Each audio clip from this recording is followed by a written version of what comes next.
인생을 살면서 가장 힘든 것이 관계입니다. 인간이라는 한자의 원래 뜻이 사람과 사람 사이라는 뜻인 것처럼 사람은 누구나 관계를 맺으며 살아갈 수밖에 없는 존재죠. 세상의 그 어떤 존재도 관계를 맺지 않고 홀로 살아갈 수 있는 사람은 아무도 없습니다. 삶이 관계요, 인생이 관계요, 그리고 신앙생활도 관계입니다. 그런데 중요한 것은 내가 선택한 관계도 있는데 내가 선택하지 않은 관계들도 있다는 거죠. 내가 피할 수 있는 관계도 있지만 내가 피하지 못하는 관계가 있고, 아니 피해서는 안 되는 또 그런 관계가 우리에게 있습니다. 착하고 선한 사람들과의 관계야 어떻겠습니까? 무슨 걸림돌이 인생에 되겠습니까? 하지만 참 악한 사람들과의 관계, 이 선한 사람들과의 관계는 우리에게 선물이에요, 선물. 그들을 만나서 말을 섞고 얘기를 하면서 힘을 얻고 인생의 기쁨을 누리지 않습니까? 나쁜 사람들, 정말 악한 사람들과의 관계가 문제죠. 그런데 그들은 또 그들 스스로 자기들이 악하다고 생각하는 사람들은 별로 없습니다. 그래서 그런 사람들과 관계를 하면 할수록 이 악함이 주는 파괴력이 드러나고 표출되어서 그 옆에 있는 사람들은 힘들죠. 고통스럽죠. 때로는 분노가 치밀어 오르고 믿고 심하면 죽이고 싶은 생각도 들 수가 있겠죠. 우리가 피할 수 없는 관계라면 맺어야 되는데 그 악한 사람들과 어떻게 관계를 유지해 나가야 되는가? 오늘 성경 말씀에서 예수님께서 말씀을 하십니다. 구약 성경 말씀을 보시면 그 사람들과의 관계를 한 구절로 정리하는데 눈에는 눈, 이에는 이라고 말씀을 하십니다. 그렇게 갚으라는 거예요. 3번이나 구약 성경에 아주 단호하게 기록이 되어 있습니다. 출애굽기 21장 말씀을 한번 보실까요? 보시면 우리 같이 한번 읽어볼까요? 사람이 서로 싸우다가 임신한 여인을 쳐서 낙태하게 하였으나 다른 애가 없으면 그 남편의 청구대로 반드시 벌금을 내되 재판장의 판결을 따라 낼 것이라. 그러나 다른 애가 있으면 갚되 생명은 생명으로, 눈은 눈으로, 이는 이로, 손은 손으로, 발은 발로, 된 것은 된 것으로, 상하게 한 것은 상함으로, 때린 것은 때림으로 갚을지니라. 남편이 그냥 자기 아내를 낙태시켰으면 누가 그냥 벌금도 청구할 뿐더러 한 그대로 똑같이 하나도 빼먹지 말고 그렇게 되갚아 주라고 얘기를 하고 있어요. 레위기도 볼까요? 레위기 24장 말씀에 또 이렇게 되어 있네요. 같이 씁니다. 사람이 만일 그의 이웃에게 상해를 입혔으면 그가 행한 대로 그에게 행할 것이니 상처에는 상처로, 눈에는 눈으로, 이에는 이로 갚을지라. 남에게 상해를 입은 그대로 그에게 그렇게 할 것이며. 이 상해를 이웃에게 입혔을 때에는 또 똑같이 그대로 하라고 성경은 얘기를 하고 있어요. 신명기 19장을 볼까요? 같이 읽습니다. 내 눈이 긍휼히 여기지 말라. 생명에는 생명으로, 눈에는 눈으로, 이에는 이로, 손에는 손으로, 발에는 발로이니라. 무고죄로 사람을 모함했을 때 긍휼히 여기지 말고 또 똑같이 그 사람에게 대우를 해주라고, 형벌을 부과하라고 얘기를 하고 있습니다. 우리는 이렇게 내가 상처받은 그대로 다른 사람에게 똑같이 100% 돌려주는 것을 동해 보복법이라고 합니다. 동해에서 보복하는 게 아니라 같은 해를 준다는 거예요. 같은 해를 되갚아 준다는 거죠. 이스라엘과 아랍 사이에 옛날에 전쟁이 한창 가득할 때 이스라엘의 어린 선교사가 선교 보고를 하면서 이런 글을 올렸습니다. 어느 이스라엘 어머니가 어린 아들 하나를 데리고 왔는데 그 앞에 두 젊은 청년의 시신이 이렇게 놓여 있는 거예요. 그 아들을, 어린아이들 데리고 와서 그 여인이 막 슬피 운다는 거죠. 금방 알아봤어요, 사람들이. 아, 데리고 온 아들은 막내 아들이고 두 청년은 첫째, 둘째 정도 되겠구나 생각을 했죠. 어떤 사람이 다가와서 그 어머니를 어깨를 토닥거리면서 위로를 합니다. 너무 많이 울지 마세요. 그래도 아직 당신에게는 어린 아들 하나가 남았기 때문에 그 아들을 통해서 위로받고 사세요. 이렇게 얘기를 했어요. 그러자 그 어머니가 이렇게 말을 했대요. 아닙니다. 남은 아들도 정말 잘 키워서 반드시 전쟁에 나가게 할 겁니다. 눈은 눈으로, 이는 이로 갚을 겁니다. 여러분, 이런 보복의 원칙은 이스라엘 백성들의 역사에서뿐만 아니라 지금 이슬람과 전 세계 모든 아랍 세계 그리고 지금 21세기를 살아가고 있는 우리 사회에서도 지배적으로 통용되고 있는 거예요. 거시적으로뿐만 아니라 개인적인 관계에서도 우리는 그렇게 마음먹고 행하죠. 사실 이 눈은 눈으로, 악은 악으로, 이는 이로라는 율법은 과거 당시에 이 제정될 때에는 이 작은 싸움이 큰 싸움으로 번지지 못하도록, 그리고 개인의 원한이 집단적인 보복으로 확산되는 것을 막기 위해서 제정된 율법이었습니다. 당시에는 이런 율법이 없었다면 누가 탁 쳤는데 네이가 하나 부러졌어요. 그럼 어떻게 하면 돼요? 집안의 모든 식구 다 우르르 데리고 가서 그 네이를 부러뜨린 사람은 어떻게 해요? 옥수수를 다 털어버리면 되는 거예요. 심하면 그냥 죽여버리면 되는 거예요. 그래서 무방한 사회였어요. 그것을 방지하기 위해서 눈은 눈이다, 이는 이다, 상처는 상처다, 된 것은 된 것이다, 똑같이 동해 보복을 하라고 얘기를 해 주었던 거죠.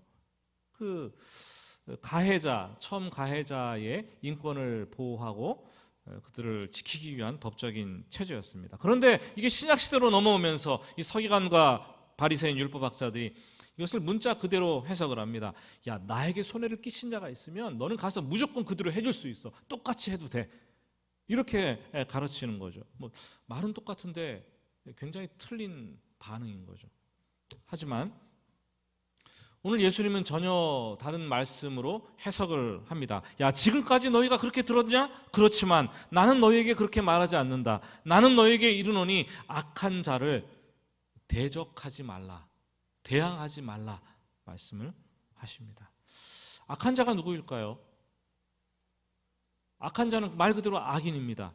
악인이 누구입니까? 악한 자는 멀리 있는 게 아니에요. 나에게 북한의 김정은 씨가 악합니까? 여러분에게? 악하긴 악해요. 나에게 직접적인 관계되죠. 미국의 조 바이든 대통령이 악합니까? 그렇지 않아요. 정말 나에게 직접적으로 아주 가까이 있는 그 사람, 그래서 악의를 품고 의도적으로 나를 힘들게 하고 나를 고통스럽게 하고 나를 슬프게 만들고 견딜 수 없게 하는 그 사람이 우리에게 오늘 본문에 나오는 악한 자이겠죠. 주님께서는 그런 사람을 먼저 대적하지 말라고 얘기하십니다. 대항하지 말라고 하십니다. 잠언 24장 1절에도 솔로몬이 또 그런 얘기를 했어요. 이 지혜왕 솔로몬이 인간관계에 대해서 한 얘기를 한번 봅시다. 24장 1절 말씀을 같이 읽습니다. 너는 악인의 형통함을 부러워하지 말고 그와 함께 있으려고 하지도 말지어다. 일단 악인이 잘 된다고 부러워하지 말라는 거예요. 그들이 승승장구하고 잘 되고 형통하다고 좋은 것이 아니죠. 이 재앙의 시작이고 심판을 차곡차곡 하나둘씩 쌓아가는 것이라고 얘기하고 있습니다. 그들의 형통함을 부러워하지 말고 첫째, 둘째는 가능하면 그들과 함께 어울리지 말라는 거죠. 피할 수 없는 관계라 하더라도 굳이 그들과 가까이 가서 함께 지낼 필요는 없다고 얘기를 합니다. 근데 오늘 말씀에서 예수님은 좀 더 적극적인 대처 방안을 말씀하고 있습니다. 야, 네가 피할 수 없는 관계니? 그러면 그들에게 가서 선한 이웃이 되라고 말해요. 선한 이웃이 되라. 왜? 그들이 몰락할 때까지 기다리면은 이 기회 비용이 너무 커요. 그리고 그들도 구원이 필요한 사람들이기 때문에 가서 적극적으로 그들에게 선한 행실을 보여라 얘기를 하십니다. 오늘 말씀은 그들에게 구체적으로 어떻게 행해야 되는지 네 가지 사례에 대해서 말씀을 하십니다. 39절 하반절은 우리가 너무나 잘 아는 말씀이죠. 믿지 않는 사람도 다 알아요. 내 오른뺨을 치거든 왼편도 돌려대라. 여러분, 이 뺨 맞은 적 있어요? 살면서? 있으십니까? 네, 저도 설교 준비를 하면서 뺨 맞은 적을 한번 손꼽아 봤어요. 손에 꼽히더라고요. 이게 한 손에 다 꼽히더라고요. 꽉 차게 거의 꼽히더라고요. 참 잘못도 안 했는데 뺨을 맞은 것 같아요. 아무리 생각해도. 근데 그때 그 순간을 여러분, 지금 나이가 50대 중반이 되었는데 아주 생생하게 기록해요. 내 뺨을 때린 그 사람의 이름, 그때 그 사람이 했던 말, 그 사람의 했던 그 모든 것들이 생생하게 다 기억나는 거죠. 뺨을 맞은 사건은 평생 잊혀지지도 않고 기억에 남습니다. 왜요? 시대를 불문하고 인간의 존엄성을 짓밟는 행위이기 때문에. 특히 오른뺨을 치는 것은 유대 랍비들의 규정에 따르면 최고로 수치스러운 행위였어요. 그래서 2배나 벌을 더 형벌을 내렸는데, 이 오른뺨을 맞는 거를 한번 생각해 보세요. 보통 사람들이 오른손잡이인데 오른손잡이가 이렇게 탁 쳤어요. 그럼 상대방은 어디 뺨을 맞아요? 왼쪽 뺨을 맞는 거예요. 그런데 오늘 말씀에는 오른뺨을 치거든 이라고 되어 있습니다. 오른뺨을 치려면 왼손잡이든가, 많지는 않겠죠, 왼손잡이가. 그것도 않으면 어떻게 쳐야 돼요? 손등으로 이렇게 탁 쳐야 되는 거예요. 왼쪽에서 휘둘러서 탁 치면 오른뺨에 맞겠죠. 오른뺨을 맞았다는 것도 분하지만 오른뺨을 맞은 것은 손등으로 때리는 건데, 이것은 정말 수치와 모멸감을 더 크게 안겨다주는 행위였어요. 오늘날로 말하면 이것은 면전에 있는데 그 면전에다가 가까이서 침을 하고 퇴 하고 뱉는 거랑 똑같은 그런 모욕적인 행위였습니다. 예수님은 그런 상황에서조차 대항하지 말라고 말씀하십니다. 왼편도 오히려 돌려대라고 말씀하십니다. 이게 가능한가요? 전 이 설교하면서 되게 힘들어요. 말씀 준비하면서 무척 힘들었어요. 이거 설교 내가 그렇게 잘 못하는데 다른 사람들에게 어떻게 이 설교를 잘할 수 있을까? 비폭력 무저항의 상징이라고 이 예수님의 말씀이 전 세계 모든 사람들이 다 알고 있는데 이게 어떻게 가능할까 하라고 하셨는데, 만일 그리스도인들이 자기 오른뺨을 맞았는데도 불구하고 상대를 받아치지 않는다면 둘 중 하나예요. 한 가지는 그 사람의 위압과 힘에 눌려서 아무것도 못하는 겁쟁이든가, 또 하나는 정말 초자연적인 이 성령의 힘이 나를 참고 인내하게 만들었던가, 둘 중에 하나입니다. 여러분, 모욕과 수치를 이기는 힘은 사람에게 내재된 힘이 아니에요. 그런 거 없어요. 우리에게는 성령께서, 내 안에 계시는 성령께서 초자연적으로 나를 만져주시고 나를 터치하시고 해주셔야지 그것이 가능하다라는 거예요. 만일 그 상황에서 참았다면, 만일 그 상황에서 왼편도 돌려드는 행동을 했다면 그 사람은 반드시 그 일을 하고 나서 이렇게 고백할 거예요. 내가 한 일이 아닙니다. 내 안에 계신 성령님께서 그 일을 하게 하신 것입니다. 이렇게 고백할 것입니다. 여러분, 악을 이기는 방법은 쉬워요. 그 악보다 더 악해지면 되는 거예요. 악한 사람을 이기는 방법 쉬워요. 그 악한 사람보다 더 강력한 악으로 그 사람을 징벌하면 되는 거죠. 그런데 그렇게 하고 나면 또 다른 사람이 악한 나를 이기기 위해서 더 악한 악을 가지고 와서 행사를 하게 되죠. 또 그 사람을 이기기 위해서 또 다른 사람은 더 악한 사람이 생겨나게 되는 거죠. 그래서 세상에 이 악순환이라는 게 만들어지는 거예요. 고통스러운 거죠. 세상에 악이 끝나지 않는 까닭이 바로 여기에 있습니다. 주님께서는 야, 너희는 그렇게 하지 마라. 원수 갚는 일은 내 일이기 때문에 내가 갚겠다. 너는 악에게 지지 말고 선으로 악을 이기라. 그 선이 오른뺨을 맞으면 힙이 왼뺨도 돌려대는 것이라고 얘기를 하고 있습니다. 그냥 악한 사람들과 똑같이 하지 말고 손해보라는 거예요. 혹시 하나님께서 내가 손해보면 그 사람을 회개시켜서 새 사람으로 바꾸어 주시든지, 아니면 하나님께서 나 대신 그 사람에게 채찍질해서 그 사람을 징계할지 알겠습니까, 여러분? 예? 하나님께서 처리하게 내두라는 거예요. 우리의 손에 피를 묻히지 않기를 원하시는 하나님이십니다. 혹시 여러분 가운데 이 층간소음으로 스트레스를 겪어보신 분들이 계십니까? 우리 성도님들 많은 분들이 계시는 것 같아요. 아이들이 뛰어다니는 소리, 어른들이 걷는 소리도 쿵쿵 울리고, 샤워기에 물 쓰고 변기에 물 내리는 소리, 강아지 바닥을 삭삭 긁는 이 소리, 피아노를 치고 공사로 인한 소리, 뭐 TV를 틀고 세탁기가 돌아가는 소리, 심지어 심하면 이 말하는 소리까지도 다 누워 있으면 들려요. 층간 소음은 겪어보지 않은 사람은 정말이지 몰라요. 정말 괴롭고 고통스럽습니다. 오래전에 아파트에 제가 살 때 층간 소음이 있었어요. 위층에 할머니가 살았는데, 이 할머니가 밤마다 8시, 9시 그 사이에 되면 마늘을 찧어요. 왜 그때 마늘을 찧는지 모르겠어요. 근데 그때 항상 이 마늘을 넣고 쿵쿵쿵쿵, 그것도 이제 할머니니까 힘이 없어 천천히 찍어요. 한 30분에서 40분 걸려요, 항상. 그리고 천식에서 기침을 계속 해야 됩니다. 말해도 귀가 어두워서 잘 못 알아들으세요. 말해도 소용이 없어요. 당해보지 않은 사람은 몰라요. 정말 이게 쿵쿵쿵쿵, 그러면 막 돌아버릴 것 같아요, 진짜. 층간 소음 때문에 너무 괴로워하다가 아마 여러분들 중에는 똑같이 보복 소음을 만들어내신 분들 분명히 있어요.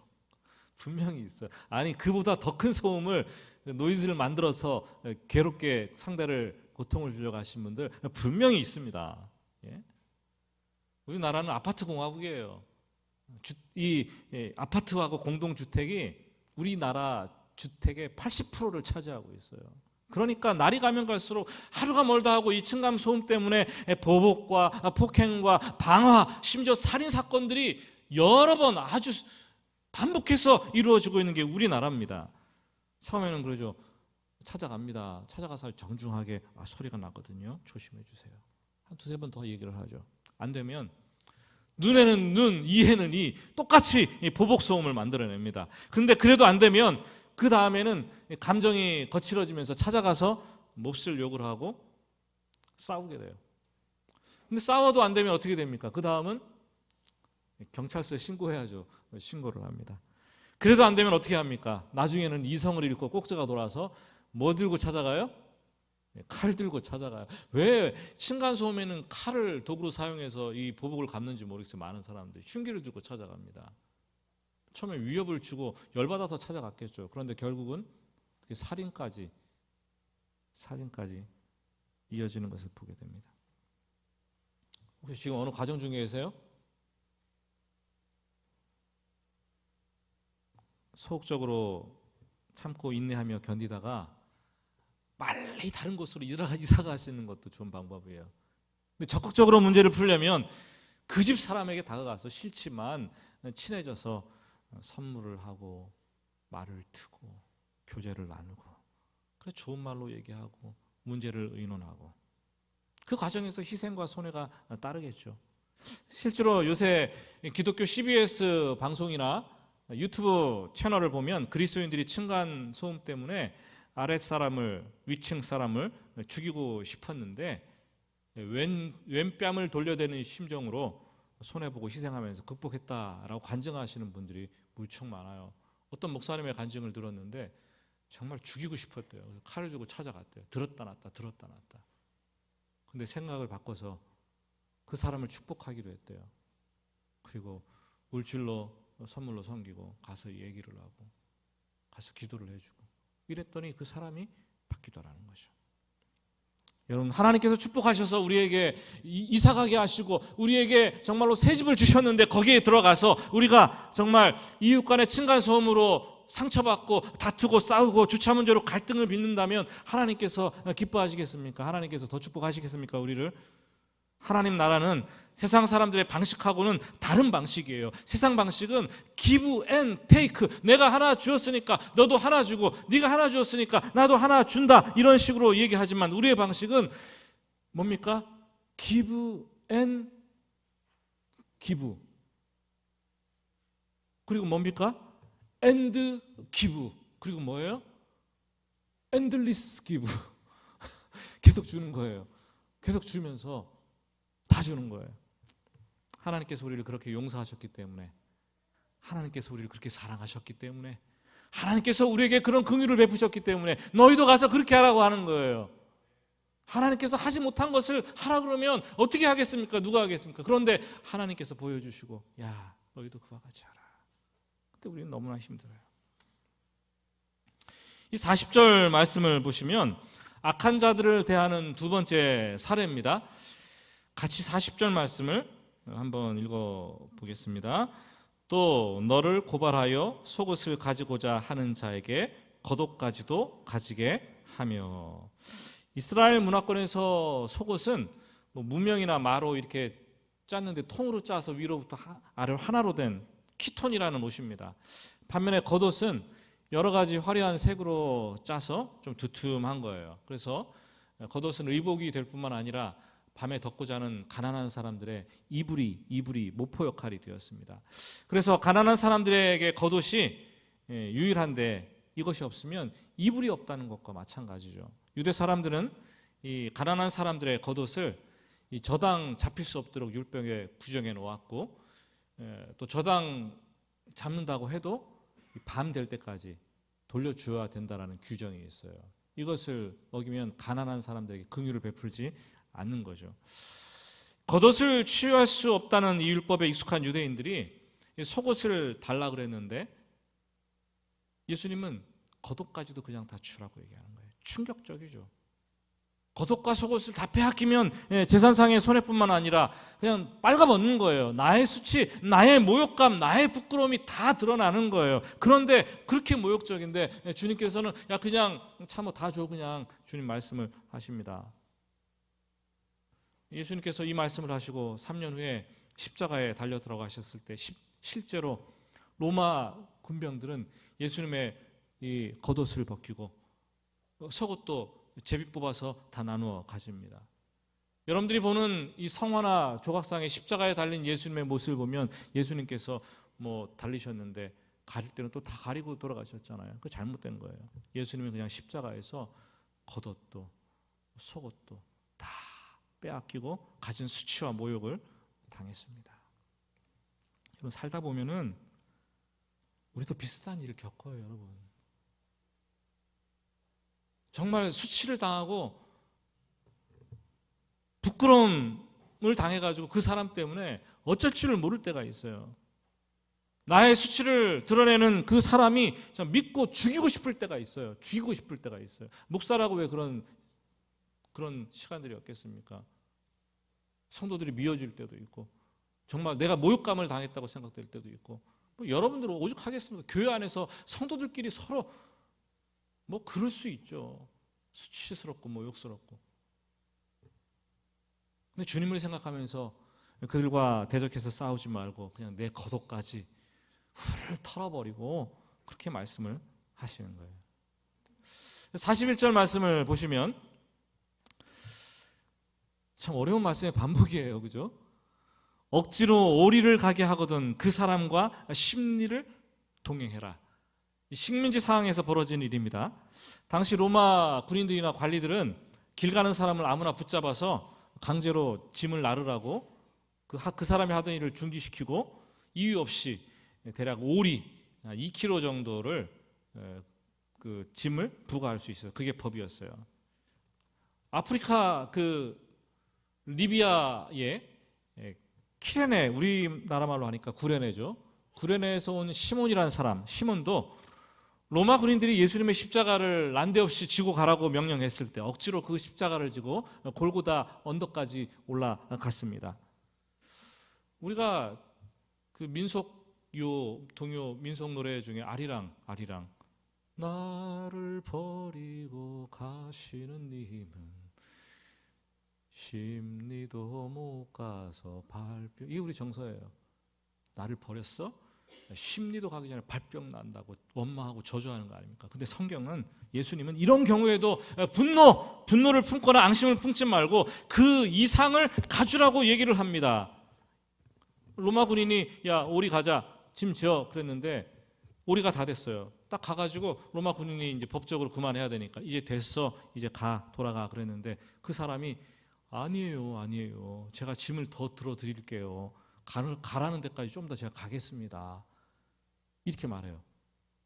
그러면 그 로마 군인이 어떻게 반응을 하겠습니까? 로마 군인은 충격이겠죠. 충격.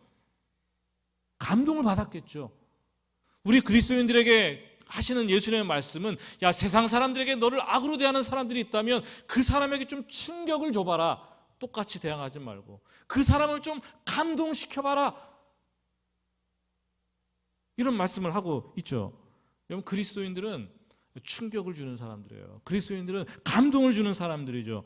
그 세상 사람들이 우리의 행실을 보고 하나님께 영광을 돌리게 하는 사람들이 바로 저와 여러분들입니다. 한번 따라해 봅시다. 옆 사람을 보고 해보세요. 한번. 당신은 충격을 주는 사람입니다. 당신은 감동을 주는 사람입니다. 옆에 있는 사람 보고 하라니까요. 감동 좀 받으세요. 일본의 유명한 소설가였던 무라카미 하루키가 사람의 인생을 의자 뺏기 게임으로 비유를 했습니다. 10사람이 의자 9개를 놓고 뺑뺑 돌아갑니다. 그러다가 호루라기를 훅 하고 불면은 그 9개의 의자에 다 앉으려고 노력하는 거죠. 한 사람은 필연적으로 의자에 앉을 수 없습니다. 세상은 의자 뺏기 하는 게임과도 같아요. 누구 하나는 꼭 손해를 봅니다. 누구 하나는 꼭 잃어버려야지 끝이 납니다. 결국 누구 하나가 손해를 봄으로써 그렇게 또 이 게임이 계속 돌아가는 것처럼 세상은 그렇게 돌아가요. 이때 하나님께서 우리에게 하시는 말씀은 야, 그냥 그 의자 다른 사람이 앉게 해줘. 다른 사람이 앉게 해줘. 네가 좀 잃어줘. 네가 좀 져줘. 야, 네가 좀 손해봐. 이렇게 말씀하세요. 그리스도인의 삶은 바로 남들이 다 앉으려고 하는 그 의자에 내가 앉지 않는 거예요. 다른 사람을 위해서 내가 희생하는 겁니다. 예수님께서 바로 우리에게 의자 정도가 아니라 예수님은 그냥 생명 자체를 다 내어놓으셨어요. 그렇게 세상이 구원받고 제대로 돌아갈 수 있고 우리가 하나님의 자녀가 된 거죠. 기독교는 이 손해를 희생이라고 얘기를 합니다. 최근 사람들과의 관계 속에서 여러분들이 왠지 내가 손해보는 느낌 받아보셨습니까? 최근 사람들과의 관계에서 왠지 내가 져주는 느낌 받아보셨습니까? 왠지 내가 나만 희생하는 느낌, 이런 거 경험해 보셨어요? 그런 느낌을 받았다면 그 사람은 그리스도인으로서 참 잘 살고 있는 거예요. 잘 살고 있는 거예요. 근데 내가 저 사람에게 한 방 날렸어. 내가 매겼어. 내가 이겼어. 그리스도인이 아닐지도 몰라요. 거듭난 사람이 아닐 수도 있어요. 여러분, 세상은 우리에게 당당히 맞서 싸우라고 요구를 하고 있지만 이러한 손해보는 삶, 희생하는 삶, 이런 삶이 우리 그리스도인들의 삶이고 그것을 보고 충격을 받고 감동을 받고 그들을 변화시키는 결정적인 동인을 만들어내라고 우리에게 요청을 하고 있습니다. 진 줄로 알았는데 이기는 것이 복음이에요. 십자가가 그렇잖아요. 죽고 다 끝나버린 줄 알았는데 부활해가지고 엄청난 승리를 예수님께서 우리에게 보여주셨잖아요. 예수님은 이 그리스도인들의 승리하는 삶을 다시 정의하고 있어요. 재정의를 내리고 있습니다.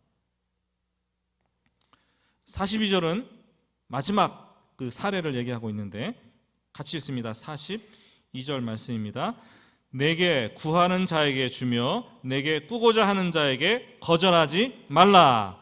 나의 도움을 구하는 사람에게 아낌없이 그냥 주라는 거예요. 꼭 물질적인 것만이 아니죠. 내 시간, 내 재능, 내 헌신 모두를 포함합니다. 우리는 인생을 살면서 도와달라는 사람을 무척 많이 만나요. 왜 이렇게 도와달라는 사람이 많은지 만납니다. 생각해 보니까 새벽 예배 끝나고 훤칠한 키를 한 청년이 와가지고 방배동에서 김밥집을 했는데 실패했다고 고향 가야 된다고 도와달라는 거예요. 또 어느 주일은 오후 예배 시간이 거의 다 돼가는데 점심을 먹고 있는데 작업복을 이렇게 딱 입고 찾아오더니 주머니에 칼을 꽂았어요. 그 사람이. 그래갖고 만나자 그래서 딱 나갔더니 머리는 깍두기 머리를 하고서 딱 앉아서 두 방에 독대하고 얘기를 하는데 얘기하면서 이러는 거예요. 칼을 칼을 보여주는 거예요. 그러면서 내가 인생을 포기하려고 하는데 마지막으로 기도원을 어디 철원인가 포천을 가는데요. 좀 도와달래요. 토요일 오후에 목양실로 찾아와서 비자를 갱신해야 된대요. 안 그러면 자기 추방된대요. 나이지리아 청년이 얘기를 하는 거예요. 흑인이. 여러분, 한 번이 아니라 여러분 절박한 상황들을 호소하며 도움을 구했던 사람들 다 기억이 나죠. 그런데 어떨 때는 돌아보면 내가 안 도와주면 정말 이 사람이 죽을 것 같아요.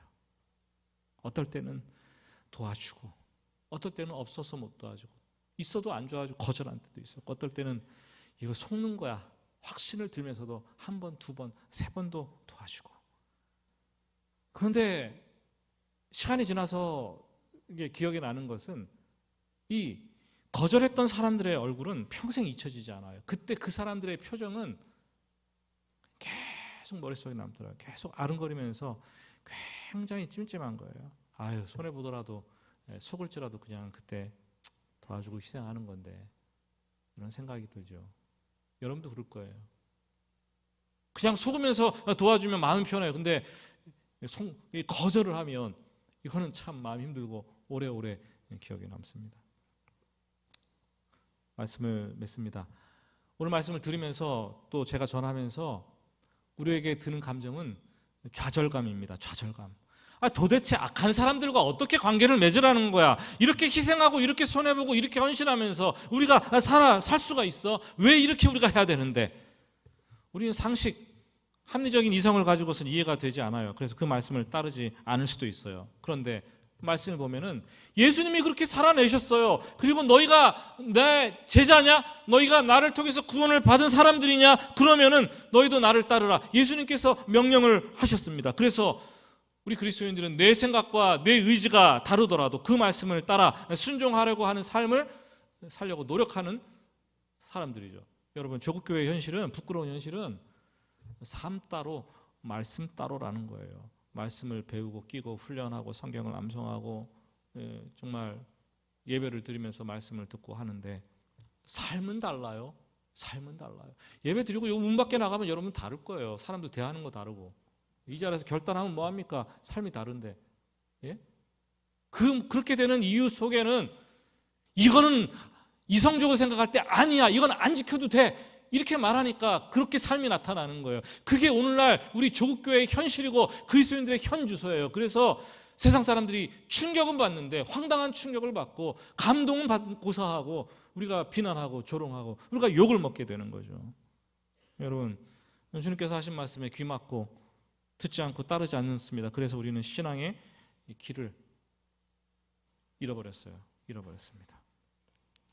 우리는 다시 예수님께서 공생애를 시작하시면서 첫 번째 하셨던 설교, 이 산상 설교로 돌아가야 됩니다. 거기 귀를 기울여야 돼요. 길을 잃었을 때에는 가장 빠른 길은 출발지로 다시 돌아가는 거예요. 거기서부터 시작하는 거예요. 여러분, 그런 생각 많이 드시죠? 내가 이렇게 신앙생활을 오래 해왔는데 내가 지금 뭐 하는가? 내가 신앙의 길을 잃어버린 것은 아닌가? 생각이 들고 혼란스럽죠. 그러면 다른 사람 말 듣지 말고 누구 보지 말고 다른 교회 볼 필요 없습니다. 나 자신의 신앙생활이 혼란스럽고 내가 갈 길을 잃어버렸다면 다시 예수님께로 돌아가야 돼요. 예수님께서 하셨던 말씀으로 돌아가야 돼요. 그러면 문제가 해결되는 거예요. 쉽지는 않죠. 근데 그렇게 순종할 때 일단 내 안에 하나님 나라가 펼쳐집니다. 내 주변에 하나님 나라가 이루어지는 거예요. 그때 참 평안과 기쁨이 이루어지는 거예요. 오늘 주신 말씀 참 힘들지만, 받기 어렵지만 다시 한번 마음에 담아낼 수 있기를 주님의 이름으로 축복합니다. 우리 같이 찬송 부르고 기도하겠습니다.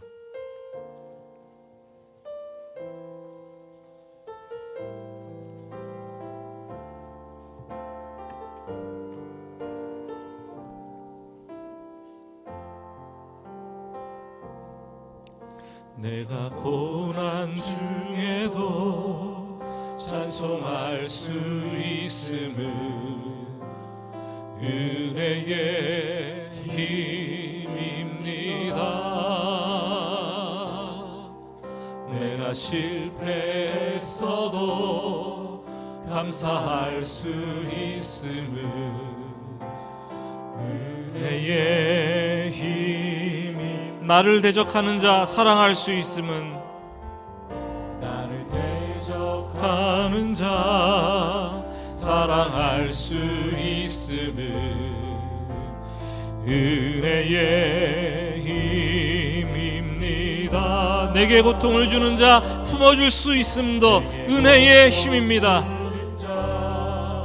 품어줄 수 있음은 은혜의 힘입니다. 주님의 은혜가 내 안에 들어오면 주님의 은혜가 내 안에 들어오면 나는 날마다 기뻐합니다. 날마다 기뻐집니다. 은혜 위에 은혜가 더하여질수록 오직 주님만 바라봅니다. 내가 가진 것 없어도 행복합니다. 내가 가진 것 없어도 행복할 수 있음을 은혜의 힘입니다. 낮고 천한 나에게 주의 능력 있음을 은혜의 힘입니다. 값진 옷값을 깨뜨려 헌신할 수 있음을 은혜의 힘입니다. 나의 생명 다하여 사명 감당한 것도 은혜의 힘입니다. 주님의 은혜가 내 안에 들어오면 주님의 은혜가 내 안에 들어오면 모든 염려가 사라집니다. 은혜 위에 은혜가 더하여질수록 견디고 이길 힘이 생깁니다.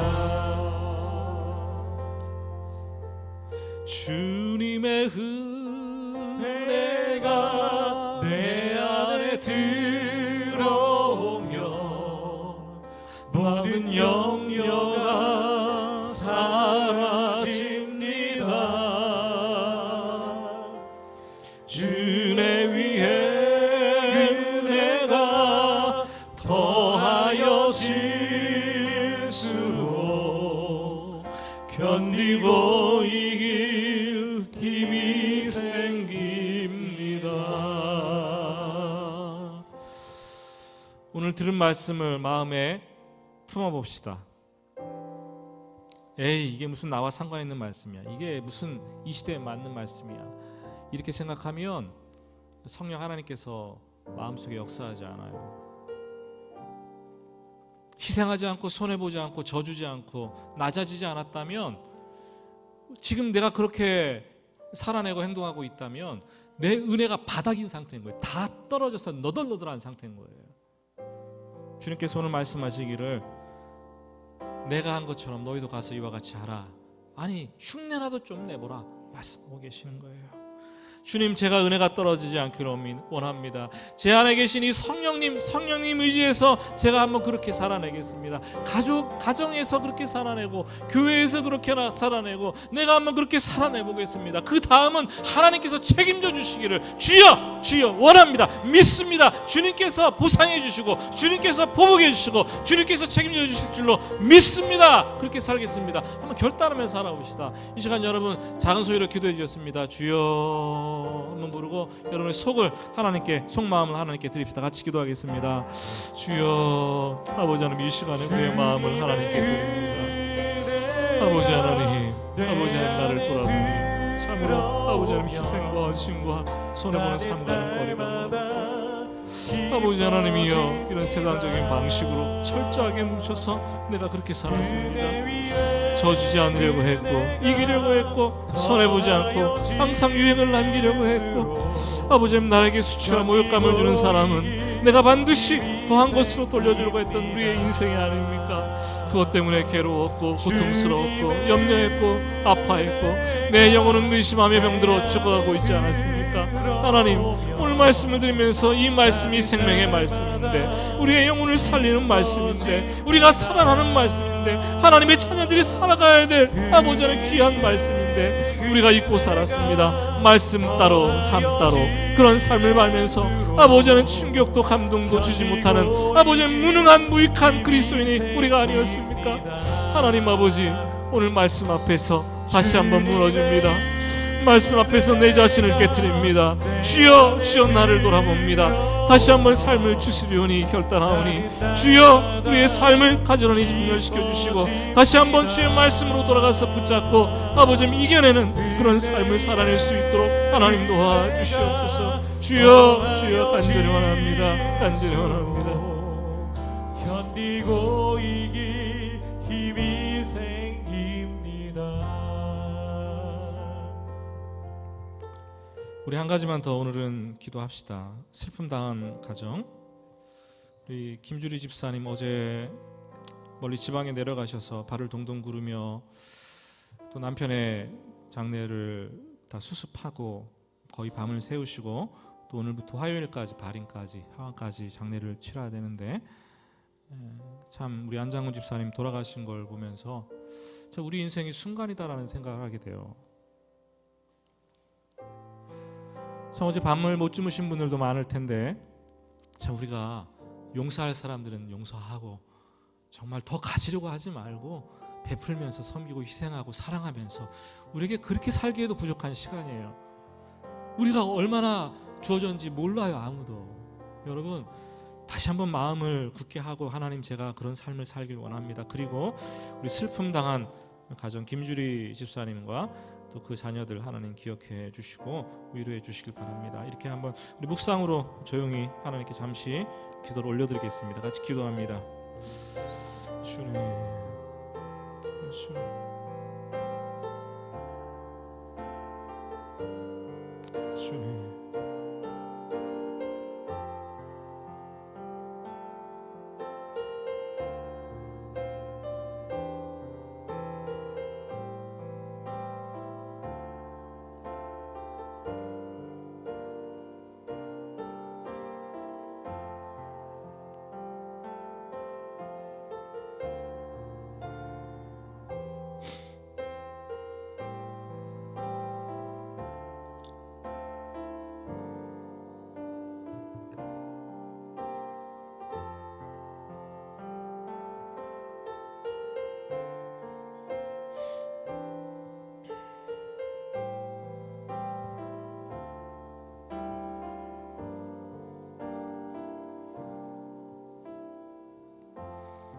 하나님 아버지, 오늘 주일 아침에 우리의 상한 마음들, 또 우리의 정리되지 못한 마음들, 또 혼란한 마음들, 또 우리가 강팍해진 마음들, 이런 마음들을 주님 앞에 내려놓습니다. 주님 보시고 주님 마음으로 바꾸어 주시고 주님처럼 생각하고 마음을 품고 행동할 수 있도록 주여 도와주시옵소서. 예수님의 이름으로 기도드립니다. 아멘.